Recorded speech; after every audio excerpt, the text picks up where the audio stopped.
Well, good morning, everybody. I'm the new guy. You know, yesterday morning, I was sitting right out here listening to our extraordinary CEO, Dale Hogg, give his closing remarks, and I thought, man, I don't want to have to go after him. There's no way that I can touch that. And then they bring hula girls out that I've got. Now I'm worried about topping that. It is such an honor to be a part of Team DU, an organization that I joined when I was 16, the Mulberry Bartow, Florida chapter. Let's hear it from Florida.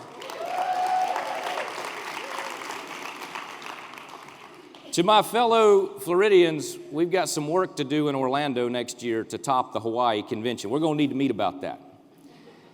I begged my father and my older brothers to let me go to my first DU banquet in my hometown. It was a rite of passage. It was a coming-of-age event. I was a DU member before I was a duck hunter. I told our friends the Lordsons last night with the Bank of Omaha that my first credit card was a DU card back when it was MBNA. $500 limit, which was about $475 more than I should have had at the age of 17. My first Christmas cards were DU Christmas cards. Remember the ones with the 4 ducks and the dogs and the Terry Redland prints? And I would sort out the ones that had snow-covered duck camps on top because that was sort of irrelevant to my duck hunting friends in Central Florida. This has long been a part of who I am.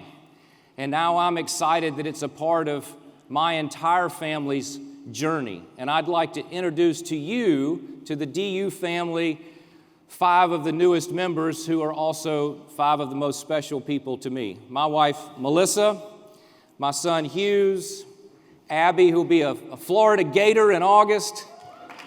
Go Gators! Emma and Libby. And they are thrilled to be here with you.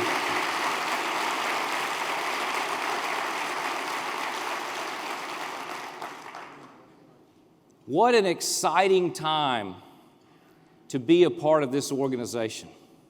And because it's our values and our character that finally the world is beginning to wake up to. You heard about that when you heard from Dale's closing remarks yesterday. And let me just take a moment and say what so many of us know in our heart. All of us are a part of a stronger, better organization at Ducks Unlimited because of the leadership, the sacrifice, and the character of Dale and Sarah Hall. And let's give them another round of applause. Dale, thank you. Thank you for everything you've done. This organization is strong financially, and it's strong ethically, and it's strong from a point of transparency, and it's strong from the conservation perspective. Ours is an organization built around people, and I know that, and I will never forget that. This is a member-led, member-based, member-driven organization. The strength of Ducks Unlimited is all of us who are our members. We saw that last night when the award winners and the major sponsors came across this stage. You saw the generosity of your chapters, your members, your leaders, your family, who gets tugged in all kinds of directions. As leaders in your community, everybody wants a piece of you and your reputation. They all want your time, your treasure, your effort, but you choose Ducks Unlimited. And over 744,000 red-blooded, waterfowling, God-fearing Americans share that passion for the outdoors, for waterfowling, and for conservation. And our future strength is rooted in the passion of our people. That's the pillar of our culture. And culture eats strategy for lunch every single time. Our people, number one. You saw the science and the talent that's drawn to our organization. When you heard from Tom Moorman and Bob and Abby yesterday to talk about the relationships with ranchers in Montana, the work in the boreal, the migration patterns, and why some seasons are better than others. You heard the depth of technical expertise that we base our decisions on. That science is the second pillar of what makes us great. And the third piece is our track record. Think of the other conservation organizations that want your help and mail to you and solicit your support and all of those things. And one of the things that they always ask you to do is join the conversation. At Ducks Unlimited, our conversation takes place at our convention, around campfires, and at our banquets. But in the field, we get things done and we move dirt. We build projects, we restore, we conserve, we impact, we influence. And since 1937, nobody's got a better track record of getting things done than Ducks Unlimited. That's why the Secretary of the Interior is here. That's why 70 members of Congress come to our D.C. dinner, because they respect our people and our members and our volunteers who get it done. They recognize the expertise that we bring to the great public policy and conservation debates of our day. And they understand that we're not just there to talk about it, we're there to leave the world a better place for future generations. And we're not taking our eye off the ball about future generations either. Look, I'm a farmer and a rancher. I've been around farmers and ranchers and tailgates all my life, and I know that the tendency of us is to sometimes be pessimistic about the future. And we say, man, people just don't understand. People don't know where their food comes from. People aren't connected to the land. People aren't hunting anymore. People aren't buying duck stamps anymore. There's a tendency to be drawn into the negative. But when I see our third-term students come across this stage raising $2.6 million in our high school and collegiate chapters, I feel pretty good about the future of Ducks Unlimited and conservation. When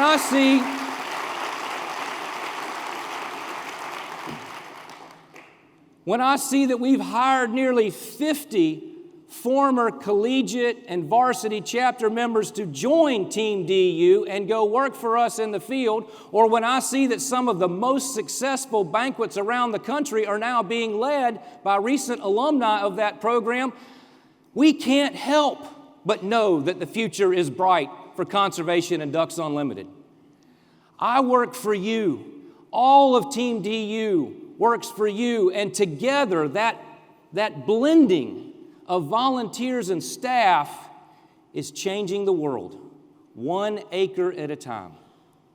So our vision, our mission, the challenge of our day is as knowing that we stand on the shoulders of those who've gone before us, is to take Ducks Unlimited to the next level. It's not about turning it around. It's not about fixing it. It's not about pivoting. This team has made sure that we have a strong organization. But now we have the opportunity to take our story and take our track record and take our scientific expertise to a whole nother level, to attract conservationists of the next generation to our cause, to go into the corporate boardrooms who are finally beginning to recognize what we've known all along, that maybe their brand would benefit by associating with our brand. Our brand representing the values of family and faith, of stewardship and conservation, of leaving the world a better place. You see, when I was walking through here this morning and looking out over that beautiful lagoon and the Pacific beyond, I thought, what a blessed people we are to be able to enjoy His creation. And I've never seen an ugly sunrise. They're beautiful in Canada and beautiful in Montana. They're beautiful in Florida and beautiful in the marshes of Louisiana. And while we compete with each other and we rib each other and give each other a hard time about who's got a better territory or who's got better property or who's got a better duck camp or who's got better shooting, the truth of the matter is that what binds us together is the humility that comes from knowing what a small part of this glorious world we are when we get to watch it all wake up in the marshes and the wetlands and the potholes and the prairies and the mountains and the plains, all across North America. And the selflessness that we bring to that. Because, when we go to our banquets and we buy 2 fistfuls of raffle tickets and we pay more for a gun than we actually needed to, or if you're like my wife and you come home from a banquet thrilled about the $150 trash can with a DU sticker on the side of it,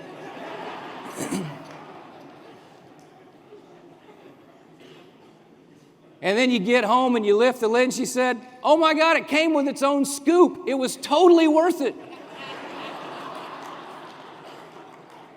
Have you been there? Have you bought one of the limited edition, one of 10,000 prints?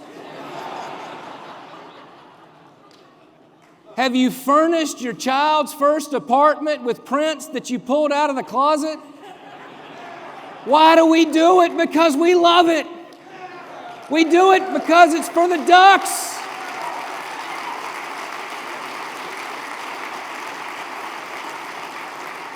And the dirty little secret is that as much as we do it for the ducks, and as much as we know that it's not just benefiting our backyard, when we raise money in Bartow, Florida, we know that it's not staying in Bartow.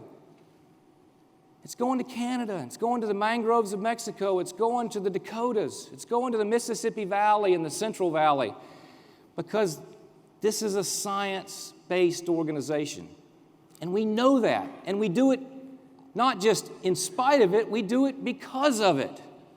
That's an inherently selfless act in a world that is viewed as increasingly selfish. We come from every corner of North America, and yet we're bound together by our singleness of purpose and our love of leaving the world a better place. And in helping the ducks and doing it for the ducks, there's a piece of it that's doing it for ourselves and for our family. For being a part of that linkage all the way back to the selfless leaders of 1937 who, in the middle of the Dust Bowl, decided to put an organization together that would leave the world a better place. And so in this world that is dictated by 140-character tweets and the fleeting moments of a text or a Facebook posting or whatever the latest crawl is across the bottom of your news feed, the distractions, the endless interruptions, the short-sightedness of the world that we live in today, Ducks Unlimited represents the values that are timeless and enduring and eternal. And this institution is built for the ages, and we will protect it, burnish it, adjust it, make it agile and nimble to take on the challenges not of 1937, but of 2020. This is an organization that will not fall prey to the flavor of the month or the fad of the day, but the enduring values that make us the strong, valuable organization, family that we all are. There's a great line in Robert Ruark's book, The Old Man and the Boy. He says, "You have to be crazy to be a duck hunter." And then the little boy says at the end of the essay, "If you have to be crazy to be a duck hunter, I don't wish to be sane." We're all just a little bit crazy. We're all just a little bit crazy about the future of our planet. We're all just a little bit crazy about our families having opportunities to enjoy the outdoors that we've had, not just as good as, but maybe even better than. We're all crazy about the future of Ducks Unlimited and the future of North American waterfowl. We're crazy about one another. We're crazy in love with one another and for the mission that we hold dear. And together, staff and volunteers, big chapters and little chapters, even working with those crazy Texans who seem to win everything. Together, from the smallest chapters at the smallest colleges to our smallest high schools to our biggest major sponsor events to the DU Expo that will be held next year at Texas Motor Speedway.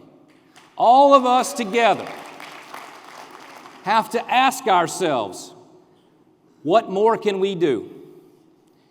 You will leave Hawaii feeling better about Ducks Unlimited than you have felt about anything in a long time. We're fired up seeing the people get recognized for their sponsorships. We're excited about the CEO of Exalta, who's made a corporate commitment to us. We're fired up about seeing the relationships with our sponsors and our grassroots and our donors, and fired up to give a scholarship to a promising young man who represents the brightest future of what our country has to offer, and knowing that that type of leadership shares our conservation DNA. And so when we go back to our communities, we have to think, how can we make our events even better? How can we add a few more major sponsors? How can we attract more people to participate in the Feather Society and leave something that is a permanent legacy to Ducks Unlimited? How do we build up that permanent endowment? Because we know that recessions come and go, that duck recessions come and go. We know that there will be events that impact our system, but we are enduring. What more can we do now while times are good to prepare for the bad times? That's what farmers and ranchers do. That's what DU members do. How do we bring more people into the family? How do we make sure that we have 40,000 people packed into Texas Motor Speedway for DU Expo? How can you start a high school varsity chapter in your backyard? Or make sure that every university in your state has a collegiate chapter? What more can each of us do to build, to borrow from the Hawaiians, to build on this tsunami that is the progress and the power and the strength of Ducks Unlimited? That's what we have to ask ourselves. But I know this, we're all in it together. Staff, volunteers, big states, big chapters, little chapters. Little things become big things. But we share that culture, and that culture eats strategy for lunch every day. Our values, our character, our commitment, our stewardship, our track record, we get things done, and people recognize it. That is why we are the envy of the conservation world, the undisputed leader in wetlands and waterfowl conservation. So, ladies and gentlemen, when we leave here and we get back on that plane and we reset our internal clocks and go through the jet lag business all over again, when you lay your head back in that ever so uncomfortable airplane and you curl your legs up around your backpack because there was no room in the overhead compartment, I want you to think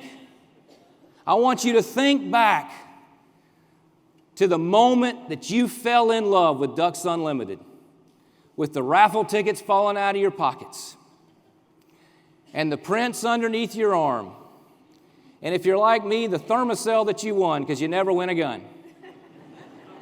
My brother, he always won the good stuff. I was lucky to get a flashlight that fit in your pocket or something like that. When you think about when you fell in love with Ducks Unlimited, let that be the fire that we go back to our communities and build on the strong foundation of all the men and women who have gone before us.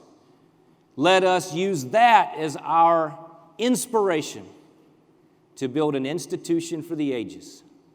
Because companies have come and gone, fads have come and gone, and have been replaced by other trends. But when Facebook and Twitter and smartphones are gone, DU will still be here, just as we have been every day and every season since 1937. Let us go forth and continue to make things happen, to move that dirt, to bring in the people, and to invest in the next generation of conservationists who will guarantee our place in heaven as having left His creation better than we found it. God bless each and every one of you, and I look forward to working with you. Thank you.